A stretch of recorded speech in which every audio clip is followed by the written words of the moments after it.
to a group called the Duty to Warn, which is a group of psychiatrists and psychologists who feel we have the right and the obligation to speak out about Trump's psyche when it endangers the country and the world.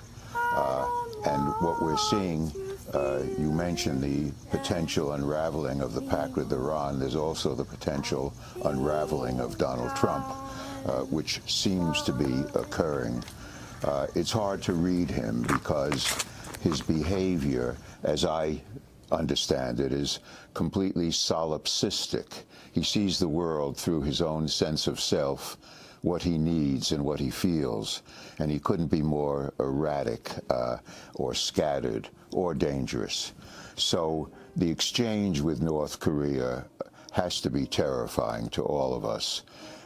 It's not something that can be controlled.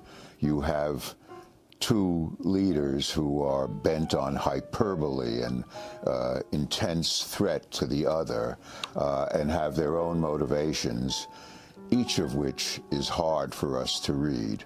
But we can read the danger that they represent, particularly since we've learned recently that Trump is on record for demanding something like 10 times the number of nuclear weapons. And that's what I call extreme nuclearism, a kind of embrace of the weapons to do everything that they can't do. The only thing nuclear weapons can do is destroy countries, cities, destroy human beings. But since they came into being, there's been an impulse to embrace them and see them as saviors, prevent war, keep the world going, maintain authority on the part of the nuclear weapons possessing nations. So Trump is into that extreme nuclearism.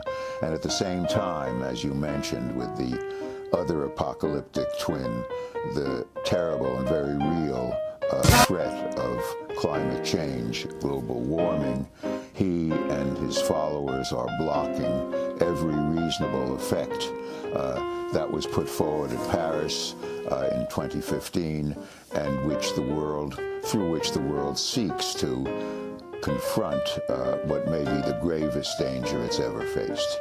That's where we are. Well, I mean, to go back to what you said initially, the group that you're a part of, the psychiatric group, you're a contributor to a book called The Dangerous Case of Donald Trump. What are some of the key concerns about Trump that you and your colleagues raise? Well, I wrote a letter together with Judith Herman to the New York Times in which we raised two issues. One was his relation to reality, which is, I would say, solipsistic and untenable and very dangerous to everyone. What do you mean solipsistic? Solipsistic from within the self. In other words, he only sees the world from within his sense of self. He can't have empathy for others. He can't really think into the future, the consequences of his actions, because he's totally preoccupied with the immediate event and how he can deal with it or manipulate it as emerging through the perception on the part of his sense of self. That's very extreme. People who are psychotic behave that way, and yet for the most part, Trump is not psychotic. That combination makes him really dangerous. So that relationship to reality is one thing. And the other thing that Judith Herman and I wrote about was his difficulty with crises and his extreme behavior and attack mode instead of any kind of balance which a president needs to deal with a crisis. So those were two. And in this regard, I write about what we call malignant normality. So he's the president. A president takes actions. There's a tendency to normalize them because, after all, he is the president. He's in charge. When what is called normality is completely malignant and harmful. And I came to that idea through work on Nazi doctors. They were expected to reverse healing and killing and really take the lead in killing in Auschwitz. I'm not accusing any Americans of being Nazi doctors. I'm saying that this is a model of malignant normality, and we now face it with Trump and his administration. I wanted to ask you about your group, Duty to Warn. Vanity Fair has a piece where Steve Bannon, the disgraced White House aide, said he told President Trump that his concern should be the 25th Amendment. Not being impeached, but the cabinet voting him out. He says something like Trump has a 30% chance of making it through his term. You are a psychiatrist. Can you talk further about what it would take, if it wasn't an impeachable crime, to remove President Trump, why you believe he is a danger right now?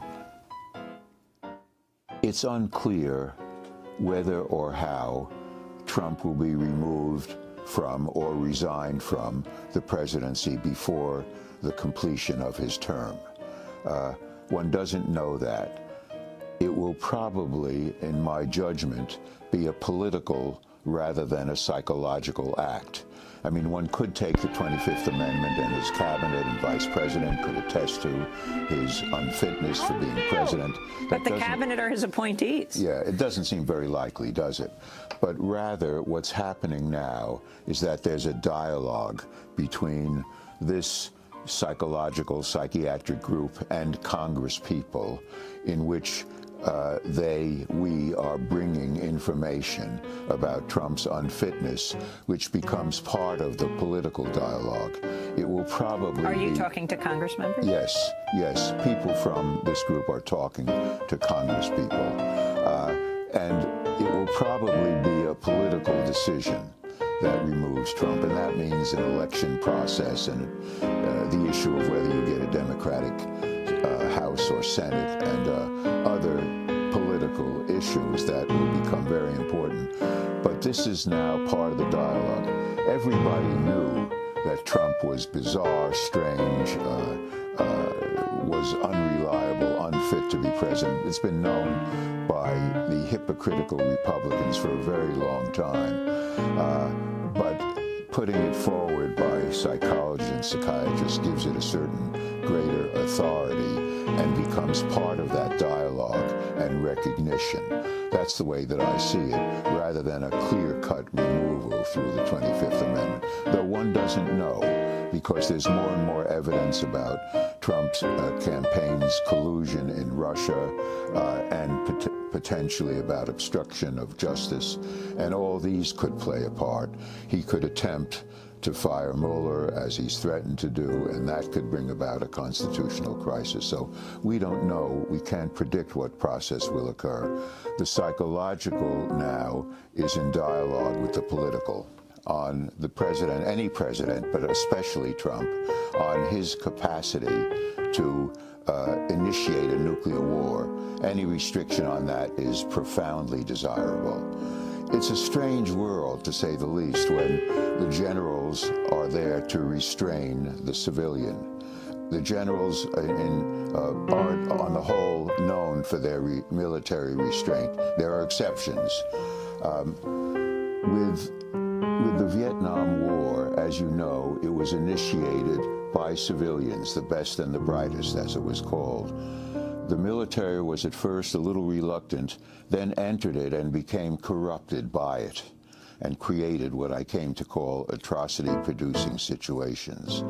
That could happen here, too, with the generals who are ostensibly restrainers, allowing him, being unable to prevent him from initiating some form of war, being themselves drawn in and then corrupted by it. That's a really dangerous sequence. Anything that holds that back or in check is desirable. This year, the Nobel Peace Prize was awarded to ICAN, the International Campaign to Abolish Nuclear Weapons. Do you see that as significant? I do see that as very significant, because there is a mindset that rejects nuclearism. Nuclearism is the embrace of weapons to, as I said before, to do all the things they can't do, and to utilize them instead of what should be utilized in the way of peacemaking. So giving the Nobel Peace Prize to a group that seeks to outlaw all nuclear weapons recognizes that mindset, the critical mindset toward nuclear weapons. And, you know, I was part of the anti-nuclear movement, still am, but particularly the doctor's role in anti-nuclear work. And I think we have reason to believe that the whole anti-nuclear movement from all directions was a significant factor in preventing the use of nuclear weapons since Nagasaki in 1945. It doesn't mean that we're on fine ground with nuclear weapons. It's still extremely dangerous, as we're discussing.